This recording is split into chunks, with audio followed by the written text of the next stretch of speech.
যারা মুরগির চাষ করো তাদেরকে একটা কথা বলবো যে বাচ্চা অবস্থায় মুরগিদেরকে ভালোভাবে যত্ন নেওয়া দরকার। হ্যাঁ, বিভিন্ন রকম খাবার পানি বীজ এদিক সেদিক ওষুধ পানি সমস্ত কিছু বাচ্চা অবস্থায় মেনটেন করাটা খুব একটা দরকার।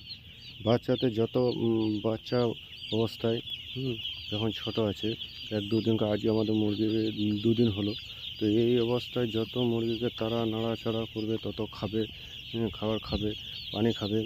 তো এই অবস্থায় কী করা, বাচ্চাদেরকে বেশি করে খাওয়ানো। এখন যত খাবে তত ওদের কিন্তু ভালো।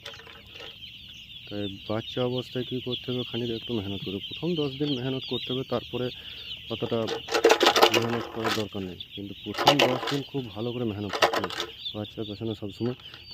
ভালো করে বাচ্চাকে সবসময় আধ ঘন্টা 1 ঘন্টা 10 মিনিট 15 মিনিট পর পর বাচ্চাদেরকে নাড়াচাড়া করতে হবে। বাচ্চা যত নাড়াচাড়া করবে তত বাচ্চারা কীভাবে খাবার পানি খাবে ঠিকঠাক করে। আর সবসময় খাবার জায়গা পানির জায়গা সব কিছু কী করতে হবে, পরিষ্কার পরিচ্ছন্ন রাখতে হবে। বাচ্চা অবস্থায় কিন্তু একটু মেহনত করতে হবে। বাচ্চা অবস্থায় যদি মুরগি মেহনত না করা হয় তাহলে কিন্তু রেজাল্ট ভালো হওয়া খুব মুশকিল। বাচ্চা অবস্থায় যত মেহনত হবে তত রেজাল্ট ভালো হওয়ার চান্স কিন্তু খুব একটা হবে।